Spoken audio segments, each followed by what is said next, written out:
Teaching people to sing has become a life's work for Ian Adam. His clients include some of the best-known names from the West End stage. In this series, Ian is going to work on 3 newcomers: Frida Rees from Stockport, Joe Connor from Bolton, and Louise Weston, an aspiring young pop singer recently returned to the United Kingdom from Australia.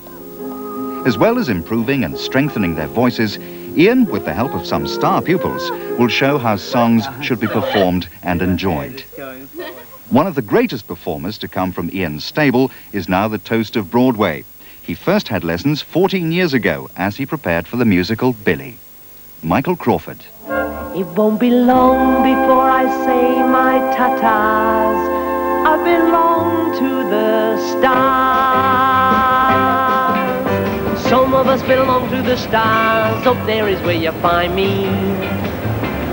That was from a show called Billy, which was my first leading role in a major West End musical. In actual fact, it was my first role in a musical, never mind leading or otherwise, in at the deep end, as they say. And quite a lot has happened since then. Done shows like Flowers for Algernon, Barnum, most recently Phantom of the Opera, and my first solo album. But a lot of hard work has gone in since that time. And what I'm talking about is with my voice and the training that I've had to put it through.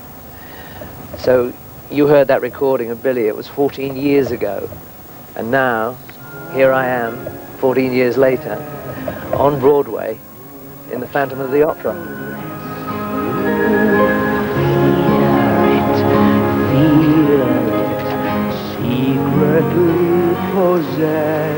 Singing and the voice is what these programs are about.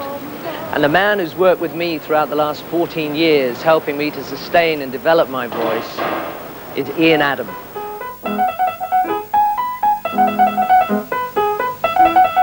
In the world of the theatre, Ian is the most renowned of singing teachers. And what's special about him is that he doesn't simply teach someone to sing.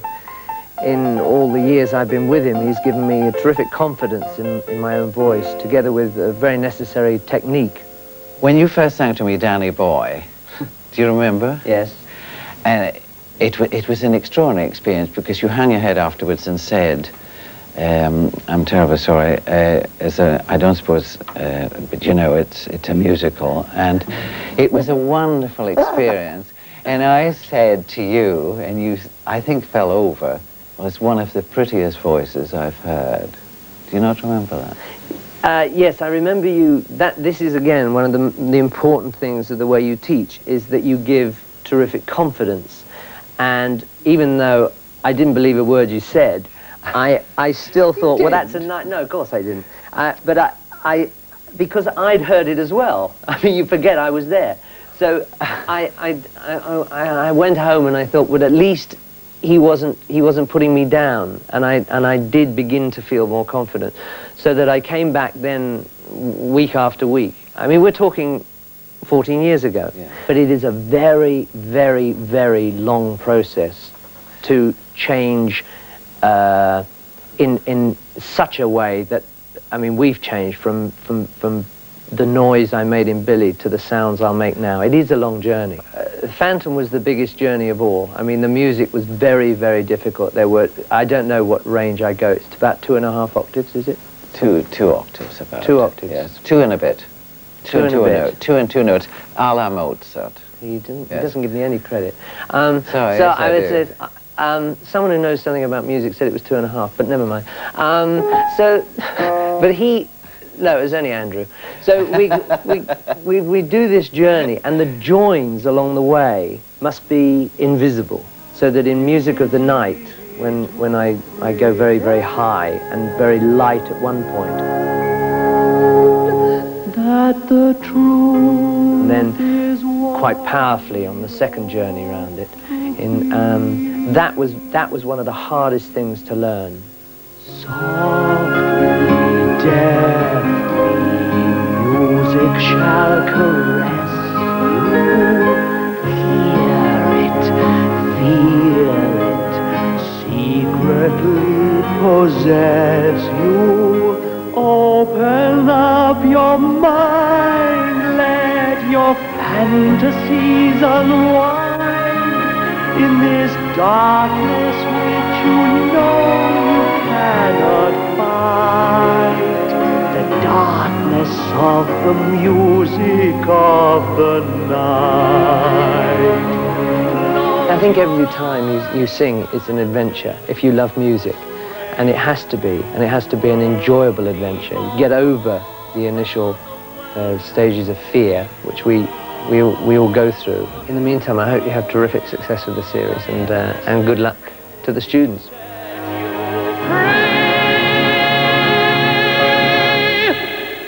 Only then can you belong to me.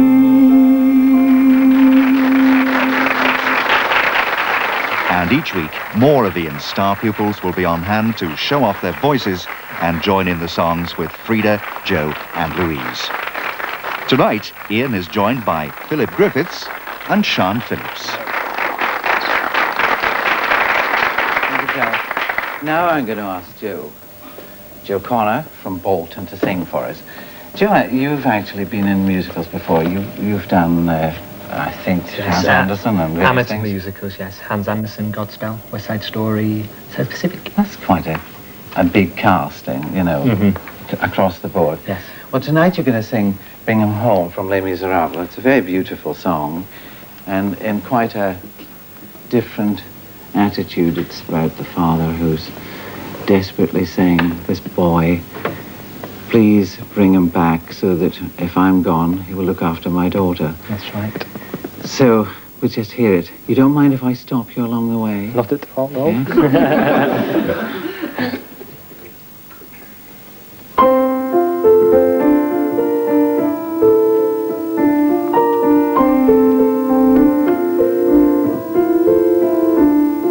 God on high, hear my prayer in my need. You have always been there. He is young. Yes, you have a really nice voice. I think, in fact, of course, you should be singing this a little bit higher. It's higher in the show. It will show much more tenderness in the voice. When I worked with Colin Wilkinson on this, who originated the part, he had very special quality, Irish quality of the voice. I'm sure you've listened to the record. Yes. And so just come a little way with me up into the top. And if Janet would start again, would you mind?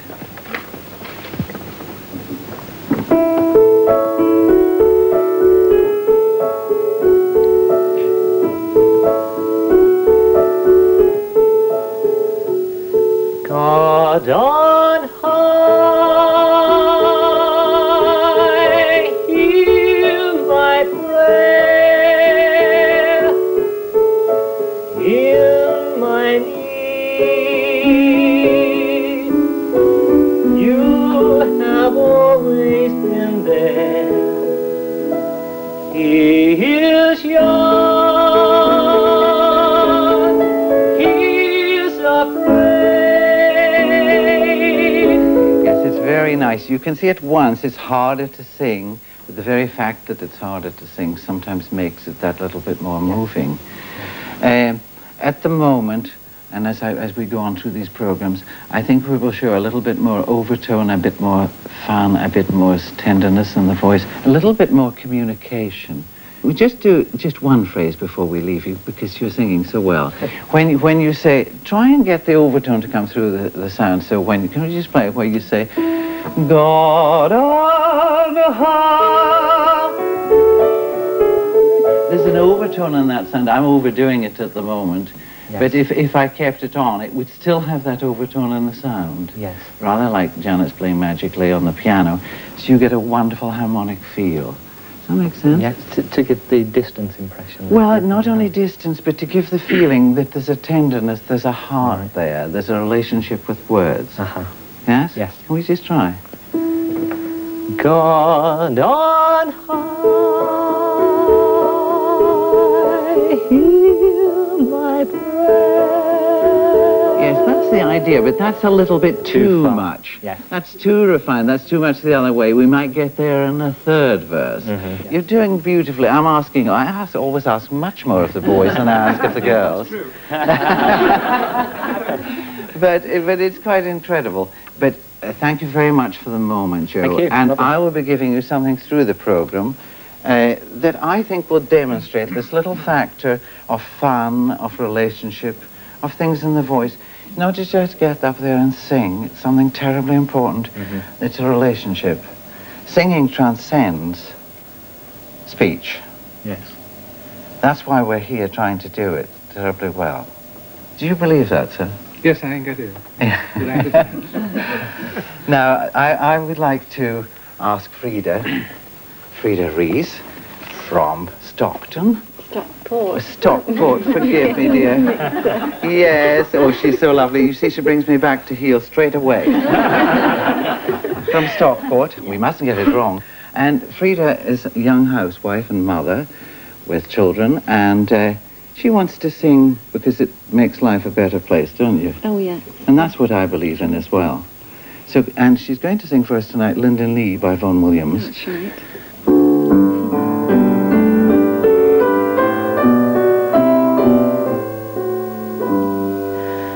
Within the woodlands flowery glided, by the oak tree's mossy mood, the shining grass they timber shaded, now do quiver underfoot, and birds do whistle overhead, and waters bubbling in its bed, and there for me the apple tree do lean down low in Linden Lea. Very nice, Frida and Janet.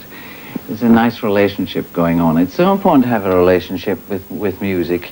I think that so often people don't listen to the pianist. The pianist is such an integral part of the music.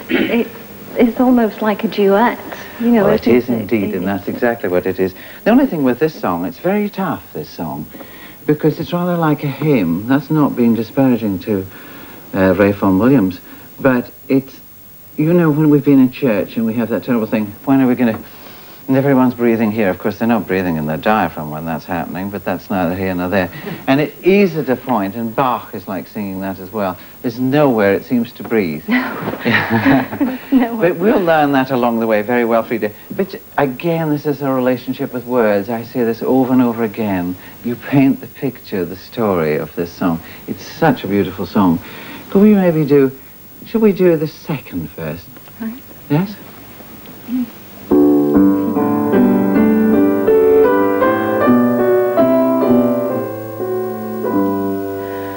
When leaves that lately were springing now do fade within the copse, and painted birds do hush the singing. Yeah, just say that to me. And faded?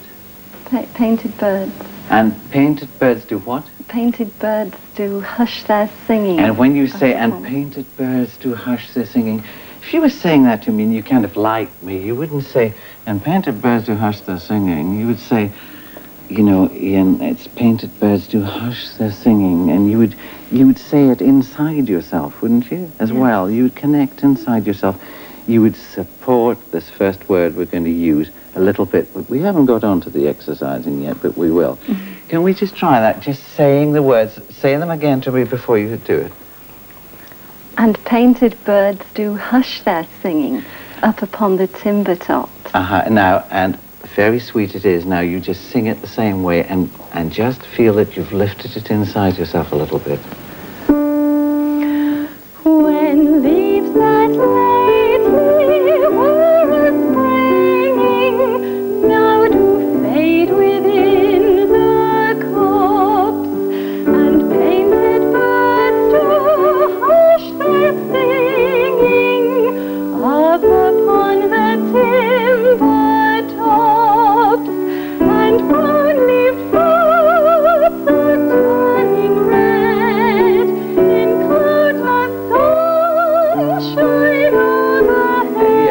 a little caught on this sunshine.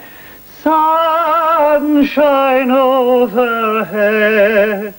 It's very easy if you let it come through. Just do that little bit for me, sunshine. Sunshine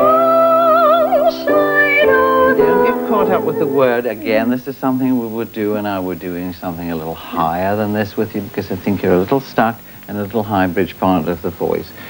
Just once more for me. Just sunshine, and just feel that it comes through here. Everyone can see me. Through this part of the voice. Sing it for us, Philip. Sunshine. Sunshine overhead. Yes, and even gentler. Sunshine overhead.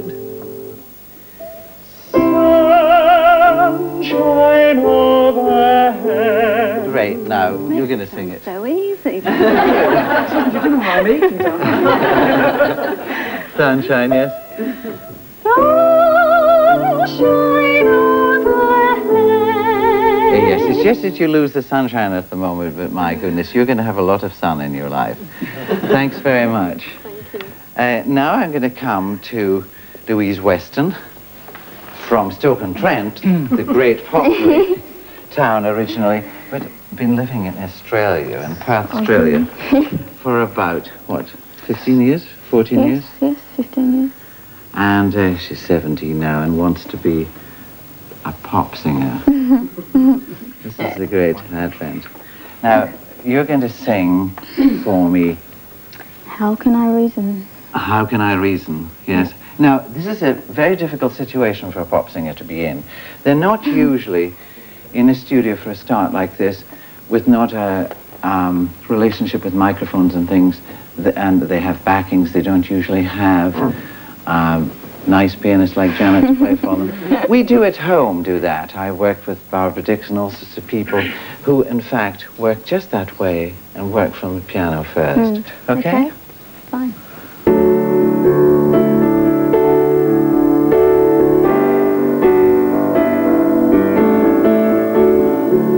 I can't figure what's going on. It's like I'm trying to catch my shadow, and every time that I get close, it's gone.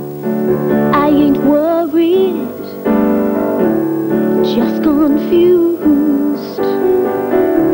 I'm looking into a glass darkly, but all I ever see is you. What's this magic? What's this light? What's this rhythm in my life? How can I reason when the only reason why is you? What's this passion without pain? What's this rainbow with no rain? How can I reason when the only reason why is you? Very sweet it is, I too. knew you were going to stop me at that. Very nice it is, too. The thing is that you're issuing this later in the year, and I hope it's a big success for you. In the meantime, I'm going to probably be very diverse and take you into an operatic realm. away from this type of singing, and perhaps strengthen the voice a little bit and take you back again. I feel sometimes the relationship with words, I get so cross sometimes when you hear the pop voice, you know, the pop singers, and you never hear a sound they're singing. That's right. You might as well close your eyes to the lyric. If you happen to know it, it's a great event.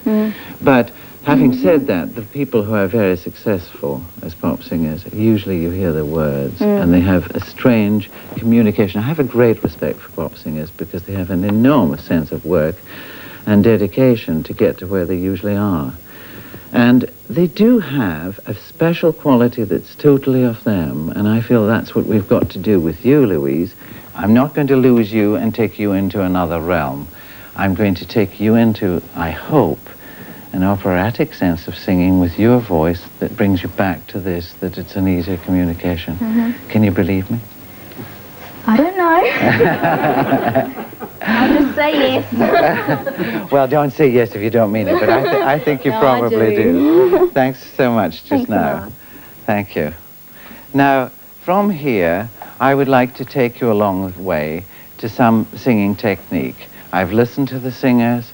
I felt they have one or two things, quite a few things that we've got to do. And in that matter, I feel the great joy of singing only comes from knowing how your body works. And tonight we're going to have an illustration, and I'm going to call on my friends, Sian included, to show you these exercises along with me, that I work, no matter whether it's a pop singer or an opera singer or whatever it is, I work along that line. Now, the first thing that I would say is a lot of the facts of difficulties in singing is caused by pressure out against the body, and you hear if I talk to you that way how very false it is. And the same as the young actor who learns to acting and wants to create a bigger voice all of a sudden, wanders around on stage sounding rather like this. Oh, it's right, very nice, and it's all terribly caught up. And there's nothing happening at all inside, and there's nothing going out. The first thing I would come to is that breath is an enormously important factor. Too many of us are retaining too much breath, so we're dying for lack of oxygen usually. Dear Frida was doing that a little bit in the song, not half as badly as sometimes I have to come across in my work. And so the first thing that I would do is say that you've got to put your air out to take your air back. Does that make sense to everyone? Yes? So the first thing I would do is simply blow out.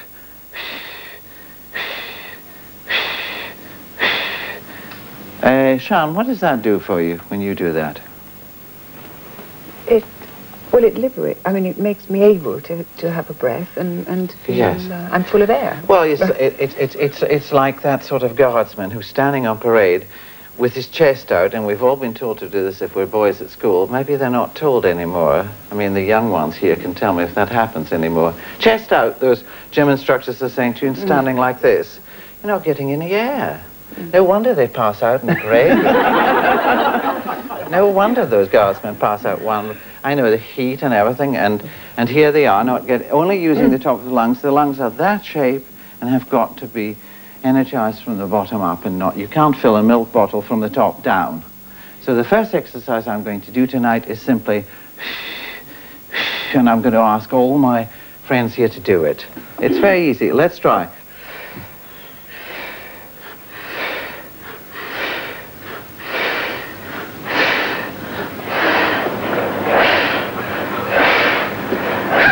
Very good. Relax, yes, I don't want to... Does that all make sense? Say if it doesn't, any questions on it? You know, one of the reasons that people can't swim is when they go in and they go... And they're like this. If you actually lay on the floor, if I try to lie on the floor, I'm sure you what to do if you're going to learn to swim is do... Then you're putting your air out. I lay on the floor. They all hate to get down on the floor, my students. Certainly this one. But does that make sense? Yes. Now, from there, I'm going to move along to a panting exercise, which in fact is rather like a dog. So, so when we do,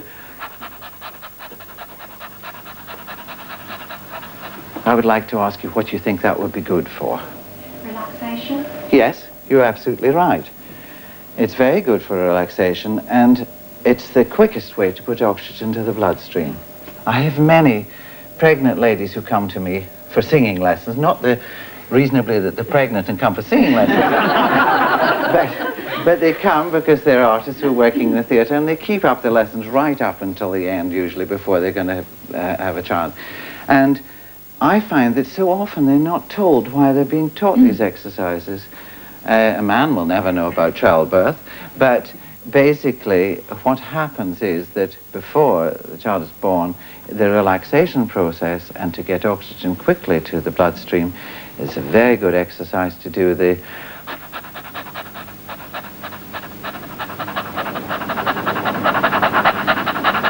yeah? Now, I'll come round and I'll deal with that in a little bit, but I'll tell you a little story about that first, which will help it a lot. Michael Crawford, as we know, is one of the great dedicated people in the theatre, is an enormous sense of preservation and style. And so he phoned me when we was doing Billy and said, you know, they're throwing me around in a blanket and throwing me up and down. And then I've got to run around the set, and then I come on and I've got to sing a soft song. I might say that's not only in Billy they do that, they do in opera all the time, don't they, Philip? And in other productions, and I'm sure you've felt the same, Sian. The director loves to send you around the set, and then you've got a very quiet speech or a quiet piece of singing to do. And Michael, being the perfectionist he is, said, what can I do? And so I said, well, if you pant,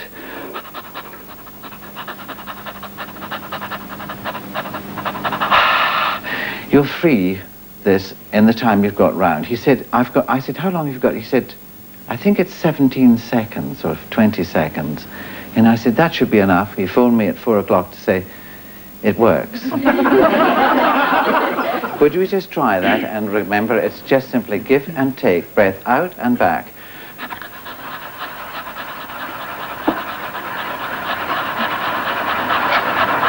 You're all terribly clever.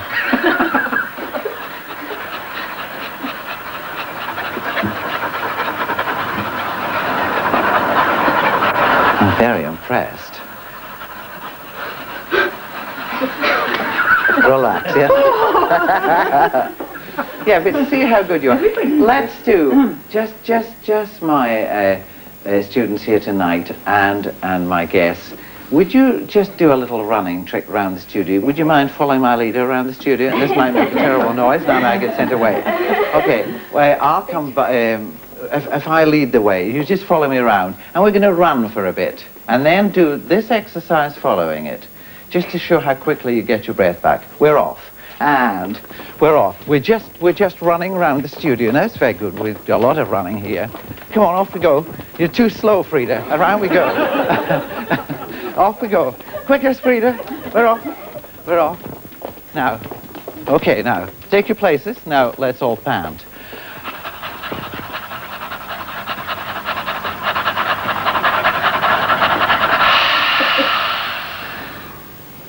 We all feel very relaxed, don't we? Wonderful. Yes, there we are. So that, I think, illustrates. And each week I will build on these. Would you like to have a seat? I'm sorry for working you so hard. There we are.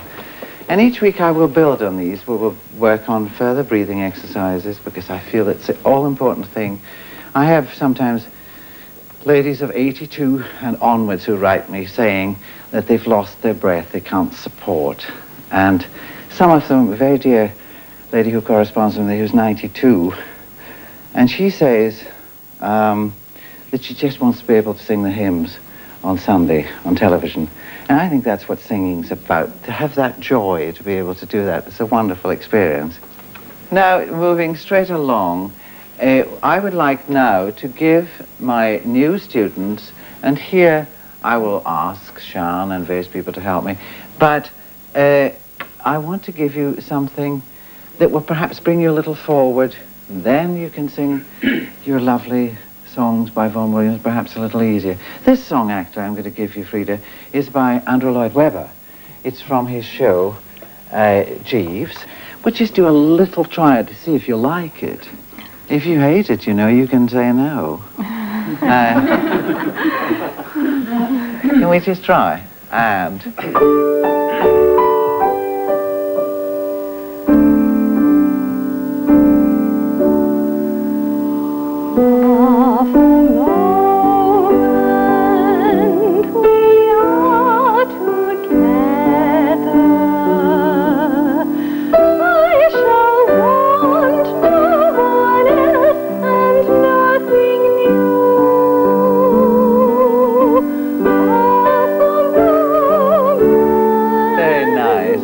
do that. You went into the wrong cadence. Where you say, half a moment. Again, support that. Frida, immediately, even through this little time we've had together, you're beginning to support his singing. Do you feel that yourself? Yes, I do, yes. That's lovely. With lost exercise, I can feel it. Do you think that song will be good for you? Oh, it sounds beautiful. Oh, well, fine. Lovely. We're happy. Yeah. Now, you can sit down now, Frida. That's lovely. Joe, I would like to make you sing a song from The Good Companions by Andre Previn. Not a bad composer, you know. And so, he's rather a sort of kind of con man, you know. Sian's going to sing a song in a moment about a con man as well. And he's a bit of a con man, and he's got to have a kind of ease and way with him, you know. Sure. Yes, just a hint of that. Shall we just try a little bit of it, just to see if you like it? Right. The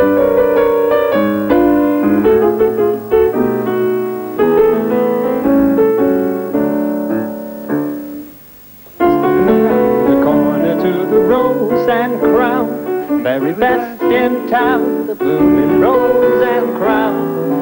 Slipping around the corner for an half an hour, we'll have for ourselves a laugh, and if you care to tickle me fancy while we're in the vestibule, a jolly custom you'll agree. You see what I mean? You see what I'm after? A relationship of words and that ease, and it's quite much harder than one thinks it is, because it's written in a very difficult way. Yeah, it's not written in Lancashire, is it? Well, I'm trying to take a little bit of the Lancashire accent out. And I'm going to try and make you frightfully posh occasionally. Oh, good. Just a bit together with the sort of cockney thing that comes in as well. Do you think you're going to like that? Yes, I like it very much. Well, that's fine. You can seat yourself whilst I deal with Louise. Now, Louise, I'm going to be really tough with you, because I'm going to do with you an operatic aria from Gianni Schicchi, the lovely aria from Gianni Schicchi, O mio babbino caro, by Puccini. Now, Puccini... That's not so funny, you know. You know the aria. Yeah. Well, this is a very beautiful aria, and a lot of people... Puccini was the first of the Verissimo school, the Verissimo school being the word that sort of speaks its way across the phrase. Now, he was the great composer in that period, and so when you get a phrase like, can we just play down it, where you get, O mio babbino caro, it's exactly as you would say it if you get an Italian. You go on a bus and they talk to one another, you know, darling, and they say, "Oh mio babbino caro." You would be very excited if somebody said that to your father, because you would think, "My God, somebody loves him very much." And so the thing is that if we just try a little bit of that, don't get inhibited about it. Okay. Yes. Okay, we're off. There's a few other Australians sing well as well.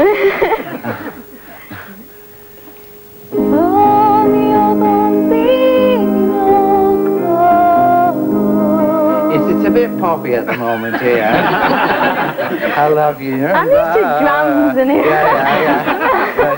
But if you get that to work, oh mio babbino caro.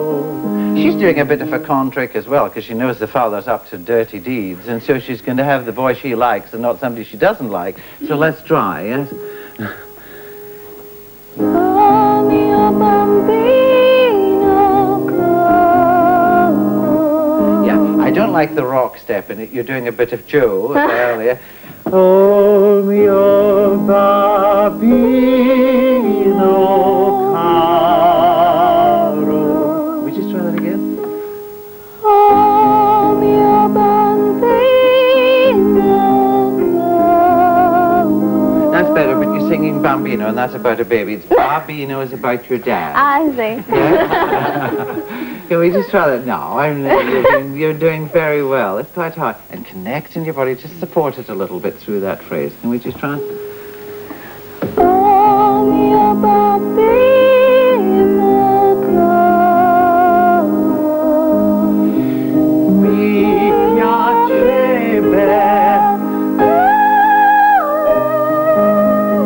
I can't read Italian. Yeah. You're very sweet. Mi piace bello, bello. Oh, he's so very handsome, yes. Mi piace bello, bello. Okay, just sit down and sing that for me. And we'll do it to one another. Mi piace bello, bello. Mi piace bello, bello. Mi piace bello bello. That's it. See, Australians are hot at getting those things right. Even if they don't come from Australia originally. Mi piace bello, bello. Yes, we're off. Mi piace bello. How goes that? Yeah, you're not having a look at the music, but the reason for doing that was to take you away to be inhibited with the song. I think it's going to be good. Do you all believe that? Yeah.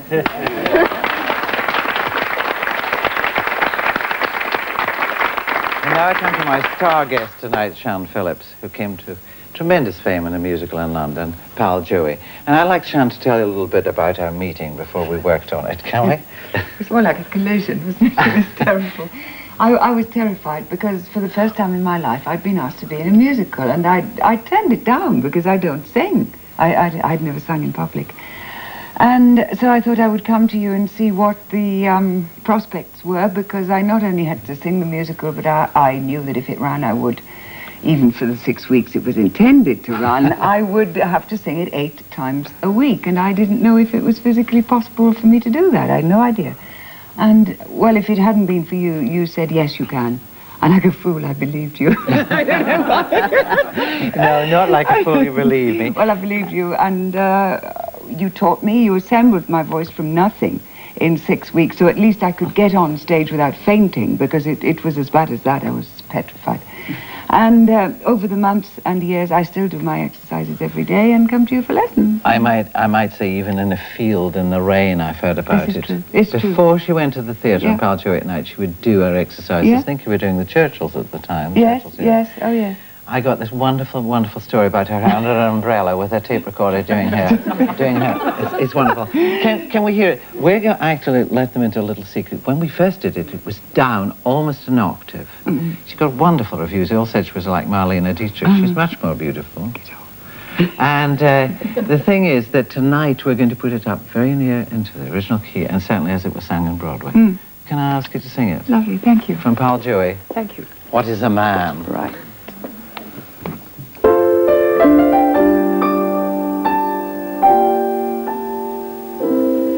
There are so many fish in the sea. Must I want the one that's not for me? It's just my foolish way. What can I do about it? I'm much too used to love to be without it. What is a man? Is he an animal? Is he a wolf? Is he a mouse? Is he the cheap or the dear kind? Is he champagne or the beer kind? What is a man? Is he a stimulant? Good for the heart, bad for the nerves. Nature's mistake since the world began. What makes me live? What makes me give? What is this thing called a man?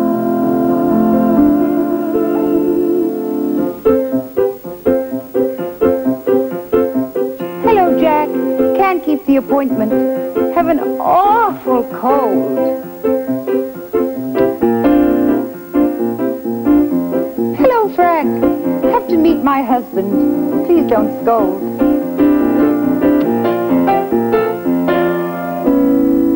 Hello. Hello, love.